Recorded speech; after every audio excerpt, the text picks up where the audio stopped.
नमस्कार दोस्तों, मैं भानु प्रताप सिंह स्वागत करता हूं आपका बीटी पर। दोस्तों, आप सभी जानते होंगे कि अभी यूपी के हाथरस में एक केस हुआ, एक दिल दहला देने वाली घटना घटी। वहां पर एक लड़की के साथ रेप किया गया। ये कितना सच है और कितना झूठ है इस पर हम नहीं जाएंगे, लेकिन दोस्तों रात के 3 बजे वहां की गवर्नमेंट ने उसकी लाश जला दी गई पेट्रोल डालकर। जाहिर है दोस्तों, लोगों के मन में सवाल हैं और शासन और प्रशासन को इसका जवाब देना ही पड़ेगा। आखिर उस लाश से उनको क्या डर था, आखिर उस लड़की से उनको क्या डर था कि उनको रातों रात ये घिनौना काम करना पड़ा। क्योंकि दोस्तों, हमने तो ऐसा सुना था कि पुलिस अधिकारों की रक्षा करती है, लेकिन उन्होंने तो परिवार वालों के अधिकारों को ही छीन लिया। उसको जो अंतिम परिवार से जो अधिकार मिलने चाहिए थे, जो आग देने का काम होता है, वो भी नसीब नहीं हुआ। सवाल तो पैदा होंगे और शासन को जवाब देना ही पड़ेगा। हालांकि वहाँ की गवर्नमेंट ने दोस्तों अभी नार्को टेस्ट के लिए आदेश दिया है और उन्होंने कहा है कि जो पीड़ित पक्ष है उसका नार्को टेस्ट किया जाएगा और जो आरोपी पक्ष है उसका भी नार्को टेस्ट किया जाएगा। हालांकि ये पहली बार है कि जब पीड़ित पक्ष का भी नार्को टेस्ट किया जा रहा है और आरोपी पक्ष का भी नार्को टेस्ट किया जा रहा है। लेकिन दोस्तों, सुप्रीम कोर्ट की एक गाइडलाइन है इसके नार्को टेस्ट के मद्देनजर। उन्होंने कहा था कि जो नार्को टेस्ट होता है वह व्यक्ति की गरिमा और व्यक्तिगत स्वतंत्रता के खिलाफ है, जो उसकी प्राइवेट लाइफ में एक तरह से घुसपैठ है। तो दोस्तों आइए जानते हैं कि नार्को टेस्ट क्या होता है। दोस्तों, नार्को टेस्ट में ये होता है कि आप एक प्रक्रिया है, मान के चलिए एक नशीला पदार्थ किसी बॉडी के अंदर डाला जाता है इंजेक्शन के थ्रू। फिर क्या होता है दोस्तों, जो पीड़ित रहता है या आरोपी रहता है, तो वह दोस्तों आधा नशे में रहता है और आधा होश में रहता है। आप मान के चलिए जैसे आदमी शराब पीने के बाद हो जाता है, उसके बाद दोस्तों उससे सवाल पूछे जाते हैं तो ये उम्मीद की जाती है एक्सपर्ट के द्वारा कि हो सकता है कि सामने वाला सच बोलेगा। क्योंकि दोस्तों झूठ बोलने के लिए हमें समझना पड़ता है, दिमाग पर जोर डालना पड़ता है। और सर वो जब ड्रग बॉडी के अंदर चला जाता है तो हमारे दिमाग की जो सोचने समझने की जो क्षमता होती है वह कम हो जाती है। अगर आप सच बोलते हैं तो आपको अपने दिमाग पर जोर डालने की जरूरत बिल्कुल नहीं पड़ती है। लेकिन अगर आप झूठ बोल रहे हैं तो ये मानकर चलिए कि आपको 100 सवाल आएंगे कि मैंने झूठ क्यों बोला, अब आगे मुझे क्या बोलना है। तो जब एक्सपर्ट के द्वारा सवाल पूछे जाएंगे तो आरोपी बेहोशी की हालत में सही बोलेगा, ऐसी उम्मीद की जा सकती है। हालांकि इसका कोई गारंटी नहीं है, क्योंकि कई बार जो प्रैक्टिस करके आते हैं लोग, जो चालाक होते हैं, इससे कई बार बच भी जाते हैं।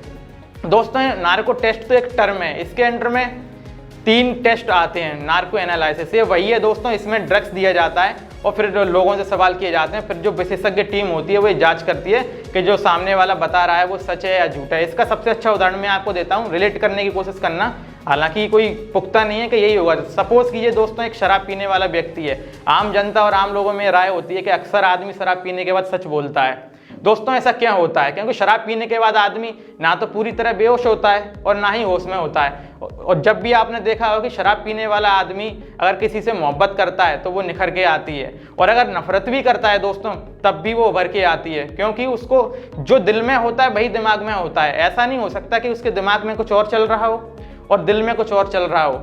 दिल में जो चलेगा वही दिमाग में चलेगा। हालांकि जो लोग रोज दारू पीते हैं, जो प्रैक्टिस करते हैं, वह झूठ भी बोल जाते हैं अक्सर। लेकिन ये अधिकतर देखा गया है कि दारू पीने के बाद लोग सच बोलते हैं। दूसरे नंबर पे आता है दोस्तों पॉलीग्राफ टेस्ट। इसमें क्या होता है दोस्तों, इसमें भी ड्रग्स दिया जाता है बॉडी को।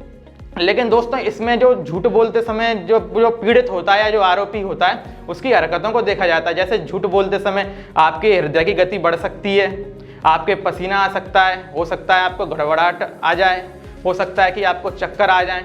तो जो विशेषज्ञों की टीम होती है इन सभी तत्वों को इकट्ठा करके यह पता लगाने की कोशिश करती है कि सामने वाला सच बोल रहा है या झूठ बोल रहा है। इसी प्रकार से दोस्तों तीसरे नंबर पर आता है ब्रेन मैपिंग। इसमें क्या होता है दोस्तों, जो आरोपी होता है उसके ऊपर, सिर के ऊपर या माथे पर इलेक्ट्रोड लगा दिए जाते हैं या तार लगा दिए जाते हैं। इसके थ्रू दोस्तों उसकी जो ब्रेन होता है उसकी मैपिंग की जाती है। उससे इस टेस्ट में कोई ड्रग नहीं दिया जाता है, ना ही कोई सवाल पूछा जाता है, सिर्फ तार लगा दिए जाते हैं और ब्रेन मैपिंग की जाती है। और मैपिंग के थ्रू ये पता लगाने की कोशिश की जाती है कि उसके दिमाग में चल क्या रहा है। जो ब्रेन से जो वेव्स आती हैं दोस्तों उसे P300 वेव्स कहा जाता है। इसी के आधार पर जो विशेषज्ञ टीम होती है वो ये विश्लेषण करती है कि इसके दिमाग में क्या चल रहा है। दोस्तों अब सवाल आता है कि नार्को टेस्ट परफॉर्म करने की कहां पर आवश्यकता पड़ती है? नेशनल सिक्योरिटी से जुड़े मुद्दों पर, क्रिमिनल केसेस होते हैं वहां पर। और कई बार दोस्तों ऐसा होता है कि जो इन्वेस्टिगेशन एजेंसीज होती हैं उनको समझ नहीं आता है कि वो क्या करें। ना तो वे पीछे जा पाते हैं इन्वेस्टिगेशन में और ना ही आगे बढ़ पाते हैं। तो वो वहाँ पर नार्को टेस्ट की हेल्प लेते हैं जिससे कि उन्हें कुछ हेल्प मिल सके। कई बार जो कंज्यूमेटिव लायर्स होते हैं दोस्तों, कंज्यूमेटिव लायर्स का मतलब होता है जो झूठ बोलने में एक्सपर्ट होते हैं। दोस्तों आपने देखा होगा कई लोग झूठ इतने कॉन्फिडेंस के साथ बोलते हैं कि ऐसा लगता है कि वो सच बोल रहे हैं, तो उनके ऊपर भी अधिकतर ये देखा गया है कि हम नार्को टेस्ट की हेल्प लेते हैं, क्योंकि बाहर से तो पता पड़ता नहीं है कि वो झूठ बोल रहे हैं या सच बोल रहे हैं, शायद उनके अंदर से कुछ हमें ऐसा पता चल जाए कि वो झूठ बोल रहे हैं। दोस्तों इसके वैधानिक पक्ष कौन कौन से हैं? दोस्तों 2010 में सुप्रीम कोर्ट ने कहा था कि जो नार्को टेस्ट है वो हमारे फंडामेंटल राइट्स के खिलाफ है या राइट टू प्राइवेसी के खिलाफ है। आर्टिकल 20 क्लॉज 3 एंड आर्टिकल 21 ये इसके खिलाफ है, इनका हनन करता है। इसी प्रकार से दोस्तों 1997 में सुप्रीम कोर्ट ने कहा था कि एक अमानवीय कृत्य है और मानव अधिकारों को हनन करता है। हमारा मानव अधिकार आयोग ने भी इसके खिलाफ कुछ गाइडलाइन जारी की है और उसने कहा है कि यह परफॉर्म अगर किया जाता है तो आरोपी है उसकी परमिशन लेना आवश्यक है। अगर विदाउट परमिशन ये परफॉर्म किया जाता है तो यह अवैधानिक माना जाएगा।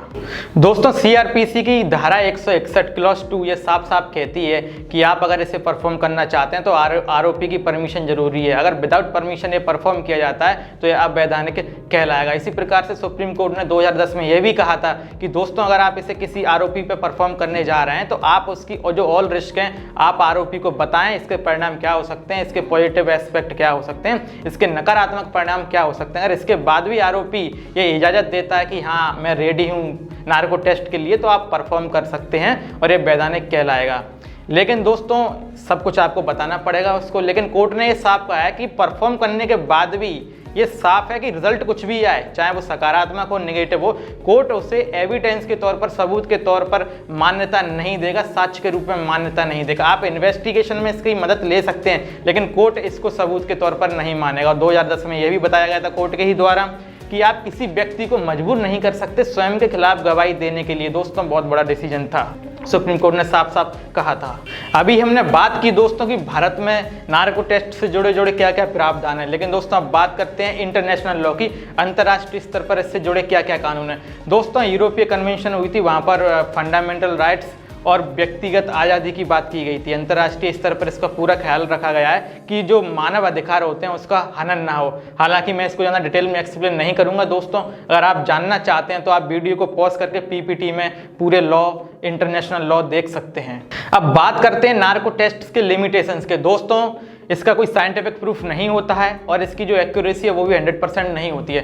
दोस्तों जिस बॉडी पर या जिस आरोपी पर ये परफॉर्म किया जाता है उसको दोस्तों एक ड्रग्स दिया जाता है, आपको पता है, और वो ड्रग्स का नाम है सोडियम पेंटाथॉल। हो सकता है इससे उसकी मृत्यु भी हो और हो सकता है उसके हेल्थ पे कुछ ऐसे नकारात्मक परिणाम देखने को मिले।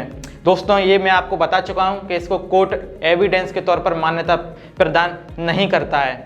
इसी के साथ दोस्तों ये भी है कि अगर आप किसी के साथ ये करते हैं तो ये उसकी व्यक्तिगत स्वतंत्रता तथा उसके गरिमा के खिलाफ है और ये अमानवीय कृत्य है, ये सुप्रीम कोर्ट ने भी कहा है। दोस्तों अब बात करते हैं निष्कर्ष की। जैसा कि आप सभी जानते हैं इसको कोर्ट में एविडेंस के तौर पर मान्यता प्रदान नहीं की जा सकती, कोर्ट ने ये साफ साफ कहा है। नंबर 2 पे दोस्तों बात करते हैं इसका जो 100% एक्यूरेसी है, इस पर भी हम भरोसा नहीं कर सकते हैं क्योंकि ये भी हम मानते नहीं हैं। दोस्तों नंबर 1 में आपको पहले भी बता चुका हूँ जो सबसे ऊपर है पीपीटी में, कि अगर आप इसको किसी आरोपी के परमिशन के बिना परफॉर्म करते हैं उसके ऊपर तो इसे अवैधानिक माना जाएगा।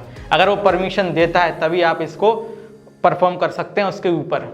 दोस्तों अब सवाल आता है कि जब कोर्ट इसको किसी भी हालत में इसे साक्ष्य के रूप में नहीं मानता है तो फिर इतनी मेहनत हमारी एजेंसियों के द्वारा क्यों की जाती है?